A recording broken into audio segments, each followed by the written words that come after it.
Good morning, good evening, good afternoon, lovely people. This is Marie with yet another Upspiral Grief interview. And today I have the absolute pleasure to be joined by two lovely gentlemen that I had the honor of running an interview with. You guys invited me onto your podcast. We only spoke a couple of weeks ago, maybe 1 or 2 weeks ago.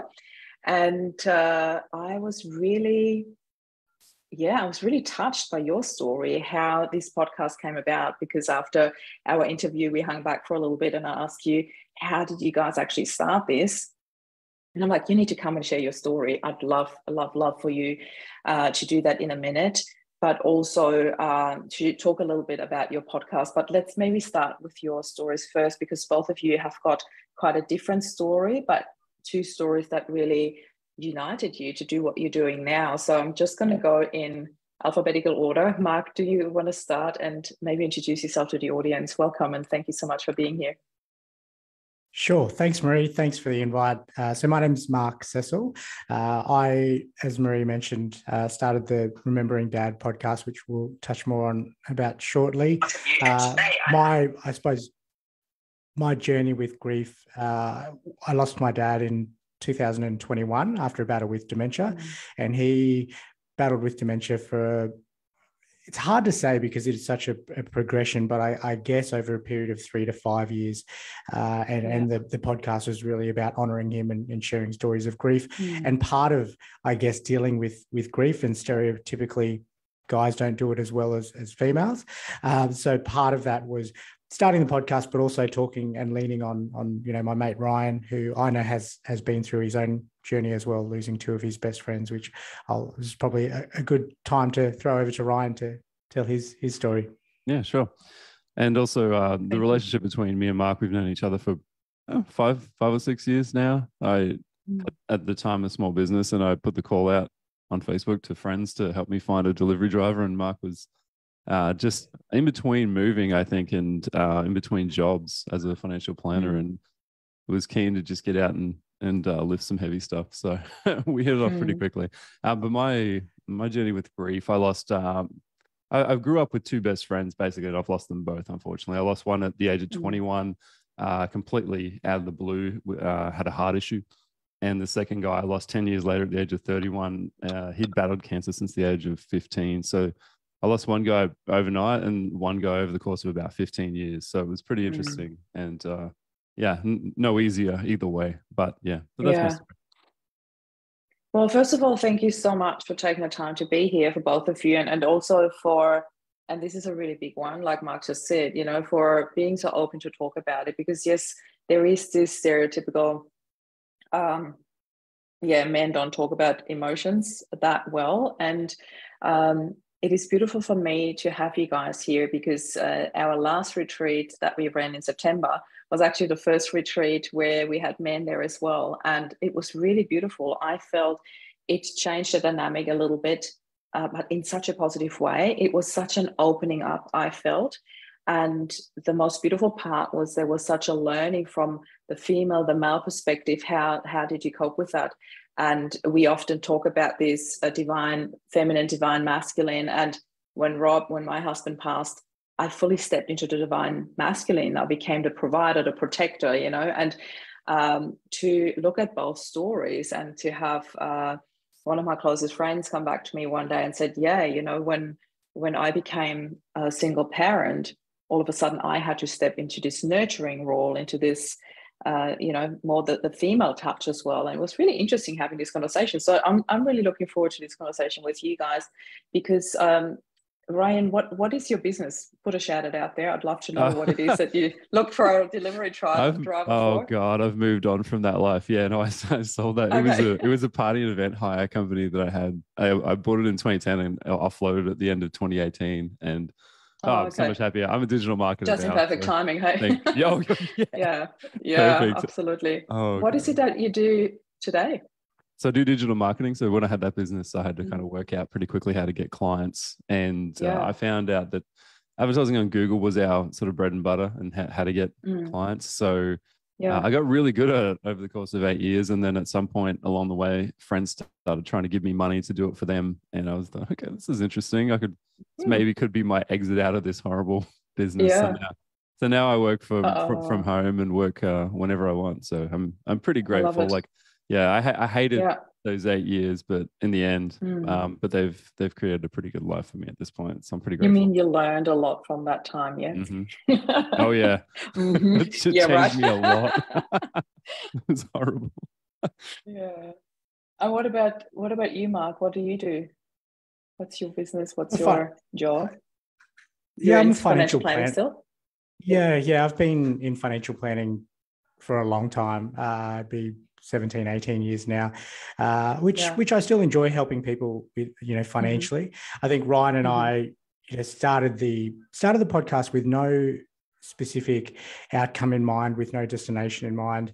It Mm. wasn't something that we wanted really to, make any money from or start Mm. advertising or anything like that. It was really, I guess, for want of a better term, a passion project, something that we just wanted to Yeah. put out there, invite people along to share their journeys of grief, and also that would, help us in turn with our, processing ours.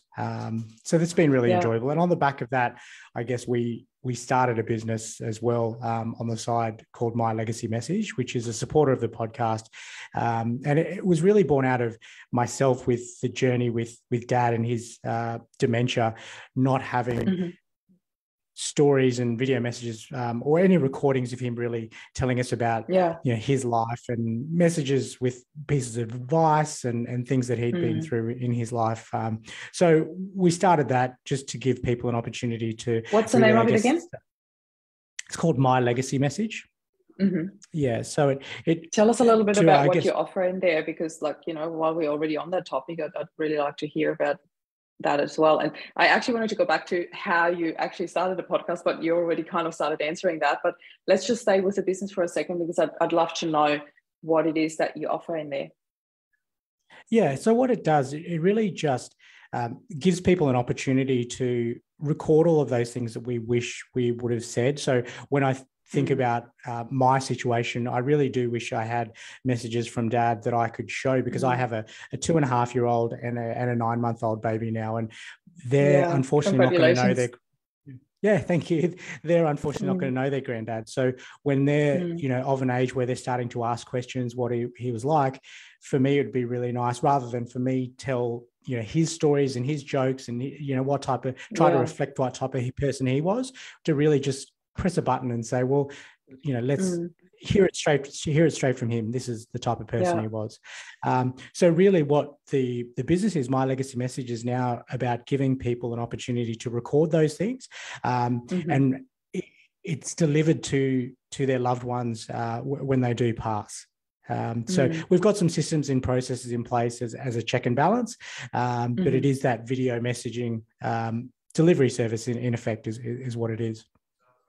That's really beautiful. I love that. I was literally just talking about that yesterday or 2 days ago with somebody, how it is such a different scenario for me now that Rob has passed, because he passed in 2018, my husband, and my dad passed in 1992, which is, over 30 years ago now.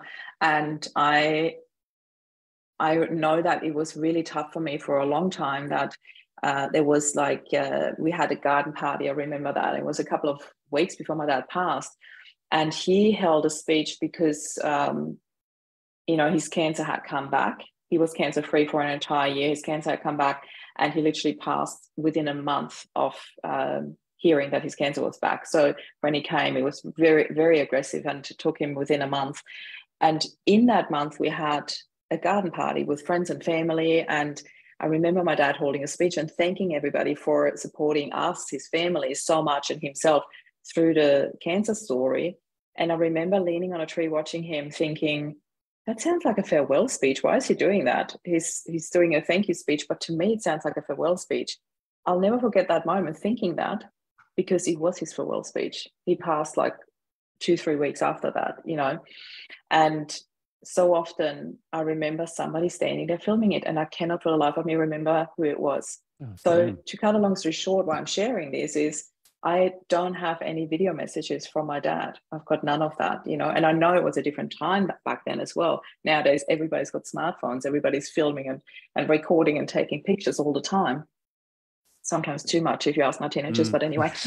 So there's this absolute transition that we've gone through, which I think is so beautiful. And then to do something like that, what you offer, it is so valuable for those left behind, to have these messages, to have these images, these videos. So I really, really love that you have that. And by the way, for anybody trying to find out more about that, I'm going to ask Mark and or Ryan to share some links about what we talk about today, the podcast, the business.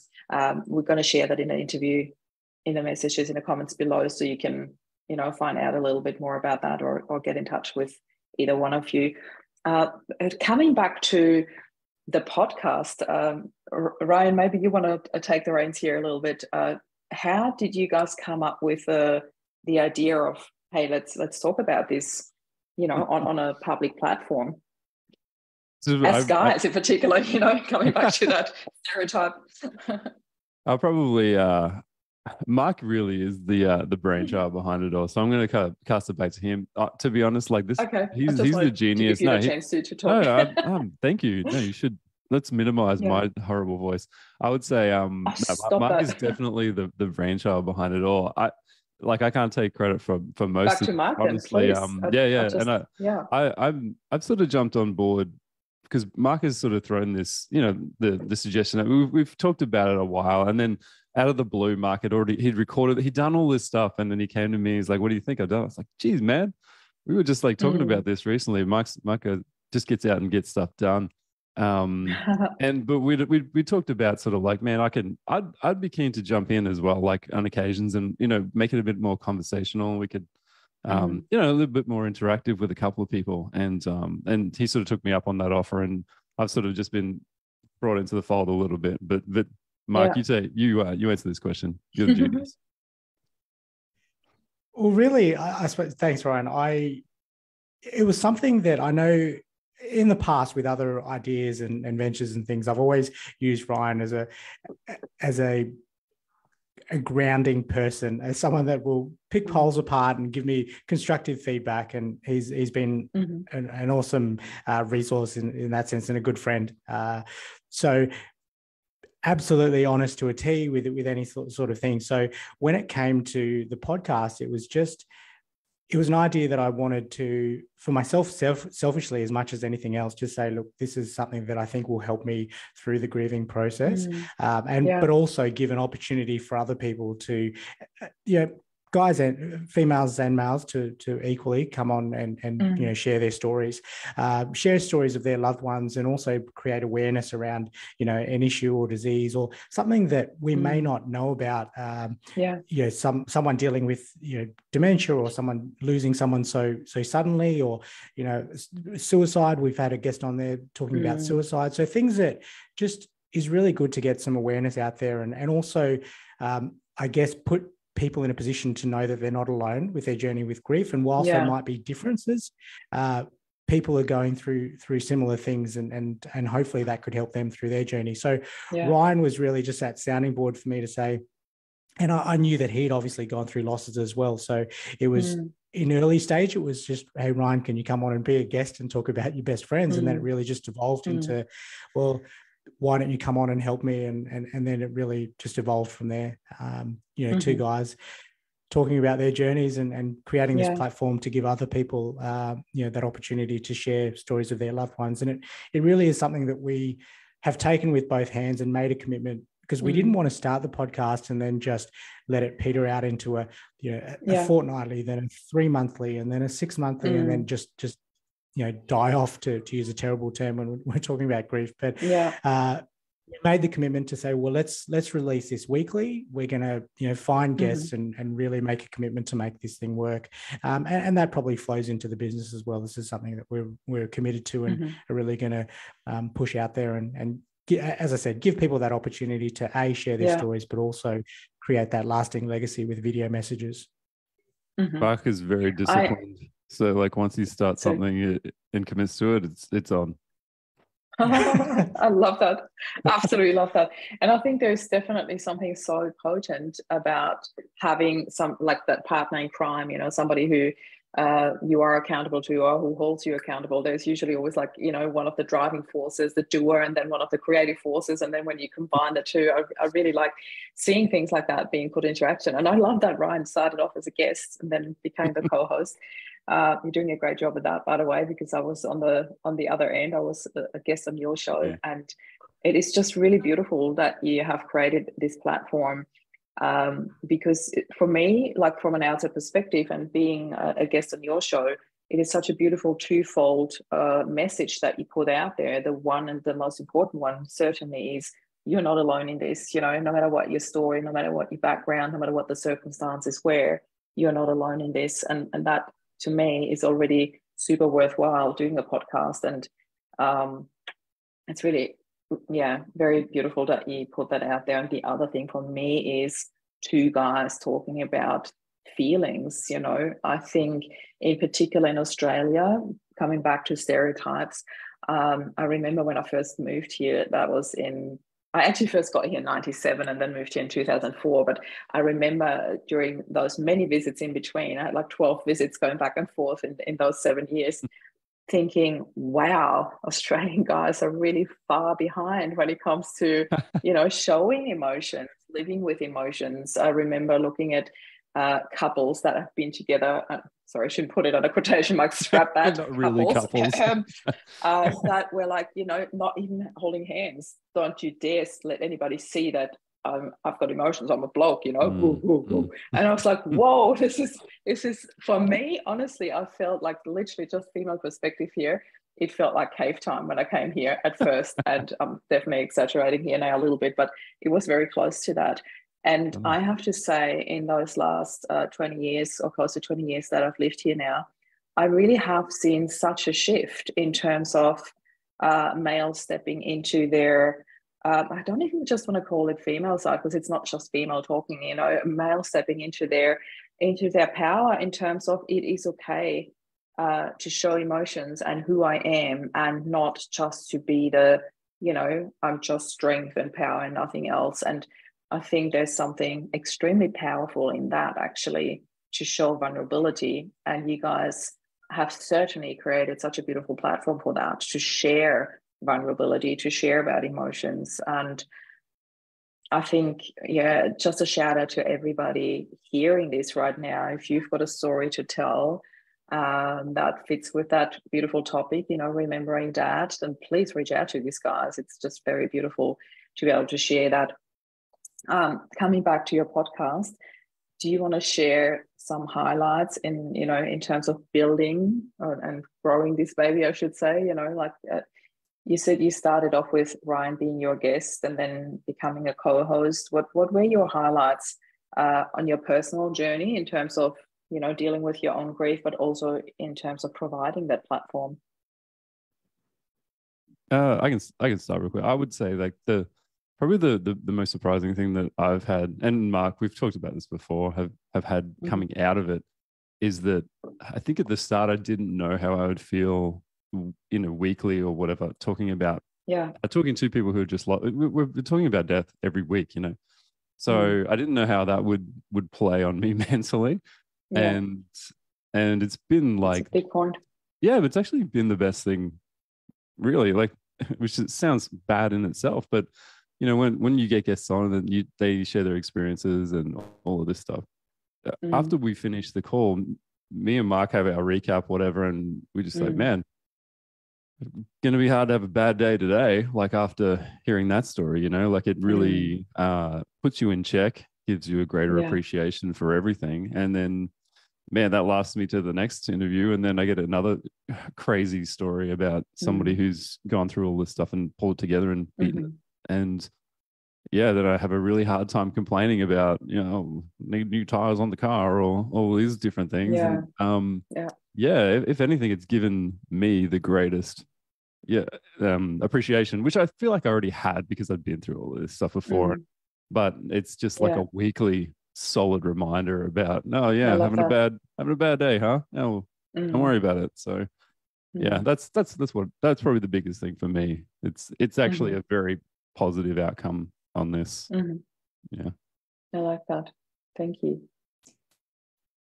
Yeah, I completely agree. Ryan and I always do our debrief following a guest, and it's always really positive. It's because the conversation, if you haven't listened to the podcast, it is similar to this, Maria, and you would know it's very conversational. We want to hear stories, fun memories. Often we're laughing, throughout an interview, which seems so crazy, so counterintuitive to what the topic is about. But because we're remembering nice stories and memories and sayings and quotes and all these little bits and pieces from people's loved ones, often it is a lighter conversation. We certainly do talk about, what happened and how did that come about and what was your experience and how did you recover? But a lot of the time it is fairly light, which, may be a little bit surprising to people. So for me, the highlight has just been, it goes without saying, it's the guests. The guests really do make up, they're the stars of the show when it comes to the podcast. And it's hearing all those amazing stories. And as Ryan said, putting things into perspective that, hey, yes, we've been through our own journey of grief, but often what we found with our guests is it's been a lot more, it's been harder in a sense with what they've had to go through. So that's been my highlight for me, is just talking to guests and listening to their stories. Yeah, we've had some crazy ones, and you included, Marie, lately, like where we've had a guest on, and at the end we're just like, holy crap, man, like that was insane, like what that person had to go through. And it's like every week we seem to get another one and another one, another one. It's not, it's, we're just like, man, how many of these are out there where people, and then like heaps of people who have lost, like 7 people in 6 months. And it's like, what? This is insane. Like, man, makes my problems and my journey seem like so much smaller compared to like what some people have had to deal with, like yourself, like, losing your partner and then having to raise your own child, and insane. I love raising my boys. I'm quite happy. I know it's so bizarre, because for me, I'm so in this heal space already. I've done my fair share of healing, and when any triggers come, I embrace them these days. So for me, it is such a normal thing now, but I sometimes have to remind myself what the beginning of my journey was, the heaviness of it. And it is quite important for me to remind myself for 2 reasons. First of all, because I am the founder of Loving Love After Loss, I am here to lead this group into healing. So it is really important for me to remind myself what it was like at the beginning, because then I am a better coach, a better healer, a better leader, whatever word you want to use for that, depending on the situations. But it also highlights for me how much work I have done and how far I have come to be able to sit here and fully embrace that. And I have no ounce of feeling sorry for myself for raising these 2 boys on my own. Would I have wished that Rob was here? Yes, 100%, no questions asked. But do I complain about it, or do I feel sorry for myself? Not at all. It really is something that I have wholeheartedly embraced. And I think it's just beautiful when you say in your podcast, Remembering Dad, when people come on and they share their story, I find it so beautiful when I am in interviews, no matter if I'm the host or the guest, when there is laughter, when there is lightness, because for me, this is what makes it all worthwhile. This is why I run Loving Love After Loss, because I want people to get to that space of loving their life, after a loss. And I think you guys really provide a platform where this is possible, where you can share some of that. And it doesn't always have to be heavy and dark. To me, there's always this, all of that coexists. The happiness and the beautiful memories and the laughter and the sadness and the tears, all of that coexists in the space of grief. What I don't want people to fall into is the trap that society often puts out there, that grief is just sadness, that grief is just heavy. It's not.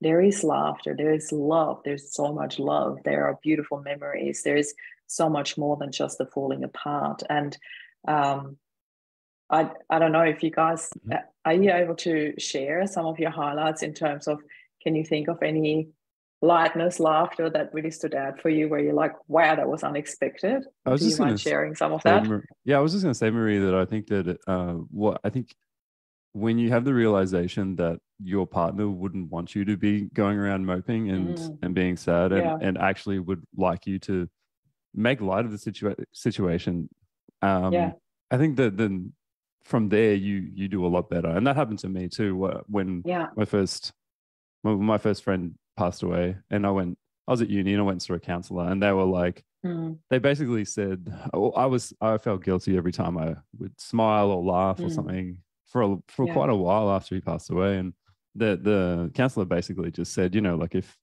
the roles were reversed and you were gone, how would you feel if Paul, you smiled? I'd be like, man, I'd be happy. I'd want him to smile. I just wouldn't want him to forget about me or something like that. Yeah. And she said, well, are you going to forget about Paul? And I was like, no. And she was like, well, there you go. So, and it just like all clicked from there. But yeah, I think this makes my heart sing. The sooner you just can, I think, switch it around and think, look, man, they would actually want me to be pushing on, having fun, doing these things. 100%. Yeah, I shouldn't feel obliged to be moping around. So sorry. It's so beautiful. It is so powerful, the role reversal. I did a talk on that once, doing the exact same thing with Rob, and I had this vision of him like literally skipping along an endless beach, wearing all white and being super happy. And that was my vision when I connected with Rob, when I did that role reversal. What would Rob want me to do? What would Rob do? Or my favorite, very generalized version of that I always put out there is like, what would love do? What would love do? Because to me, this is, I know everybody's spirituality and beliefs are very different, but to me, my vision of that is when they pass over, they're in this completely purest state of love and peace. That is my belief. And that's why I always go back to, what would love do? What would love want us to do? Being left here behind, or being left is such a weird term. I don't actually like it. Being here in this space, in a different place, living our life, and exactly, in a different place. I really like that idea of it. They're just in another room. That there's a poem about that. I have to find it, by the way. But it's I like that vision of them being. You're in the bookshelf if you've seen Interstellar. If you haven't seen Interstellar, I love it. No, but I already love it. I have to spoiler alert. Set up now. Interstellar. Okay. Have you seen it, Mark? Have you seen Interstellar? I'm pretty sure I have. I think I've seen it once. But Matthew McConaughey. Yeah. I don't think I ruined it. Oh movie, shit, maybe I did. It's a movie. It was a few years old, maybe 3 or 4 years old. Yeah, it's got Matthew McConaughey and Jessica Chastain, I think, is in it as well. And it's a good movie. Like super long. Watch it now. It's cool. Just forget about what I just said. I didn't say anything. Get some popcorn. What did you say? I didn't. I'm just kidding. Oh, perfect. May have ruined. What about you, Mark? Have you got any highlights that you would like to share with us? One of my favorite questions that we ask guests is we ask them a favorite story or memory of their loved one, and there's just too many to recount one specifically to single someone out. But that always makes me smile, because the guest is normally smiling when they're recounting those memories and stories. So that's always really fun for me, and I know I did that with my personal episode, the very first one that I launched. So it was really fun just recounting those memories and stories of our loved ones.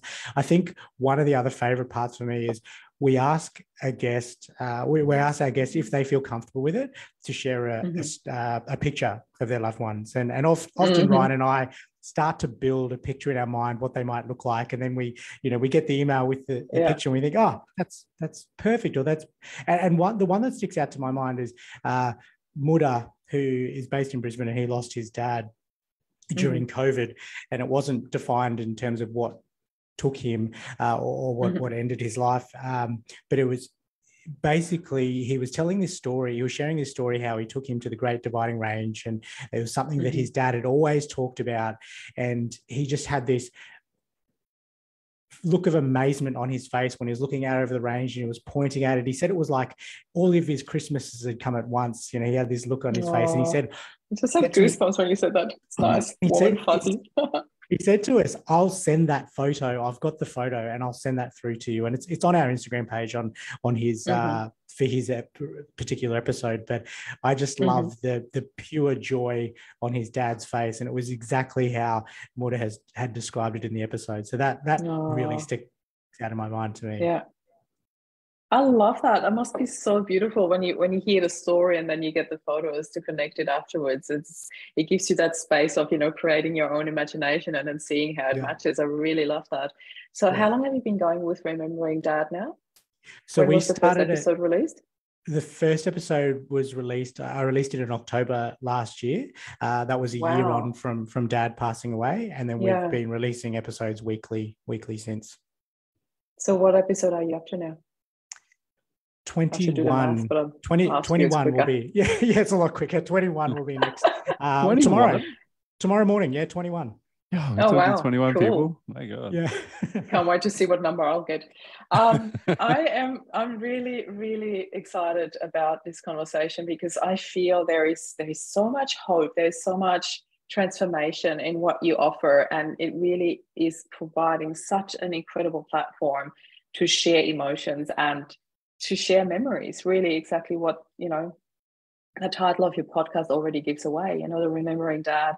Really, really beautiful for me in particular because, I have lost 3 very significant father figures in my life. My own dad, then the dad, my husband, the dad to our 2 beautiful sons, and most recently my father-in-law. So I went through all 3 experiences so differently, so vastly differently to, like when I compare it. And I always say, comparison doesn't help us heal, but it's beautiful when you do it with your own story. When you look back and it's like, wow, the way I dealt with my dad's passing and the way I dealt with Rob's passing, 180-degree turnaround in between due to my own personal growth, to my own spiritual growth through that, my understanding of what I believe happens thereafter. And for you to provide a platform where all of this is completely open and welcomed and portrayed to the world, to put this message out there, you're not alone in this. To me, that just makes my heart sing. Seriously, I just really want to thank you guys for doing that, for being here, for giving up your morning to be with me here and share your story. And I'd love for both of you to maybe finish off here with, what is your personal message, a highlight or a lesson probably that you took away from doing this, or from your own personal journey, whatever you prefer, or both, that you would like to share with us here to round this off and say, this is my message to the world here. Who wants to get started? Mark, you can start. Okay. Thank you, mate. Throw me under the bus. I was like, we probably have the same thing. So it's like, who wants to steal whose thunder? So yeah, okay. I'll happily steal your thunder. So my biggest learning from this is just, and I guess we've touched on it during our conversation, is the importance for people to talk and share their feelings, share their emotions. And we're just 2 guys that have provided this platform, which I'm very, very aware of. But for me, selfishly, it really helped. So for the first year since Dad's passing, prior to starting the podcast, it was difficult. I was the very stereotypical male that you spoke about, Marie, shut down, didn't really talk to a lot of people, even my wife. I wasn't as open as I would have liked to be. And there were specific moments throughout that 12 months that I just, because I hadn't expressed myself or shared what I was going through with people, there were specific moments. One was at a business breakfast where I broke down. One was at a sporting event that I broke down, that things just bottled up to a point where, and then there was a trigger, and that just, released all of these emotions, rather than, I think, having some regular conversation where I needed it to really help get those emotions out. And that's, the podcast has, I think it's helped me to be, not only just deal with grief, and it's an ongoing thing with losing Dad, but also I think it's just made me a better person. It's made me, talk to my wife more, be more open with my friends, and be open, be more open with how I'm feeling, not just in relation to grief, but things in general. So that's, for me, that's been my biggest learning. And some of my most favorite episodes, all of our guests, we love all of our guests, but some of my favorite episodes have been men that have come on and have been willing to be vulnerable and share their feelings and emotions. So for me, that's been the biggest learning, that for everyone, but particularly for males that are stereotypically not as open as we should be, is to talk. Really, especially if you're struggling and you need some help and with your journey with grief, is to talk to someone. You know, the one thing that came up for me when you said that is that part of the poem, Our Deepest Fear. Do you know that one, by Marianne Williamson? No. I'm going to share it again. I'm going to share it actually underneath here in the comments as well, so people can read it, because there is always, like, as often as I can remind people of that poem, it's incredible. But there's this one line in the poem that Marianne Williamson wrote for Nelson Mandela for his speech. And it says, you know, by allowing ourselves to shine our light, we give others permission to do the same. And that is just exactly what you guys are doing with that, you know. And to hear that from a guy say that, you know, it really bettered my relationship with my wife. And oh my God, I love this so much. Thank you so much for sharing this. What about you, Ryan? Oh, you're such a great guy, Mark. You are. No competition. You should have went first, Ryan. I'm not even joking. No, you didn't entirely steal my thunder, which is good. But I would just say, like, gratitude is number one, like, from this. And we're all day to day, you're not guaranteed a single thing. So find the beauty in absolutely everything you've got and what you do. I think don't be obliged to do things that you don't want to do, or feel, you know, you're wasting time doing. Like that. Yeah, every episode that we do this is about somebody losing someone or somebody departing. And if you walk out of that call and go and do something that day that's really not fulfilling or constructive or anything, then it's you know, what are you doing? It's a waste of time. And the other thing I would share is, like, I got this off TikTok a couple of weeks ago, which I'm ashamed to say, but there was a really random, really good snippet some guy was talking about, and he said that he's made the change from saying that I have to do something to I get to do something, and that was unreal, because so he was saying, you know, like, oh, I have to go to this job. And he's switching it to, like, you know, I get to go to this job because it means I have some value, and I get money, or, I love like, this so much. I have to clean my house. Yeah. No, I get to clean my house because I have a house and I can afford a house. I have one, yeah. So that's cool too. Yeah. So that wasn't really from the podcast, but it set me down this, you know, this gratitude. It's all this thing. And then when you kind of cross over something like that on a social media platform, you just grab and go, yeah, I'll put this in my gratitude course or whatever.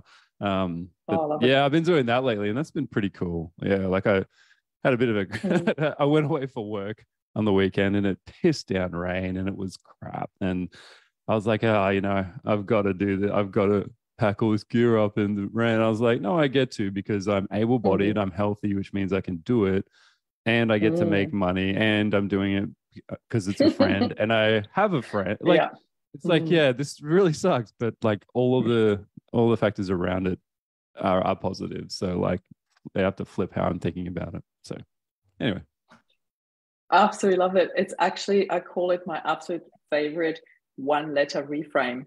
I always talk about reframes, exactly what you just shared from TikTok. You know, it's like, instead of I got to, I get to. It's literally just one letter, and it changes everything. How good. My favorite one-letter reframe. Got to get to. I love that. Yeah, got to get to. You said it. I'm just wrapping it up here. And absolutely love it. You've streamlined that. I like that even more. I'm gonna pretend like I came up with that one. I'm such a visual person. I literally pictured, and I said, if I was, you know, technically a bit more versatile, which I'm not, I would literally create a video where the O cuts and flips up to an E. You know, got to get sure to. AI can do that for you these days.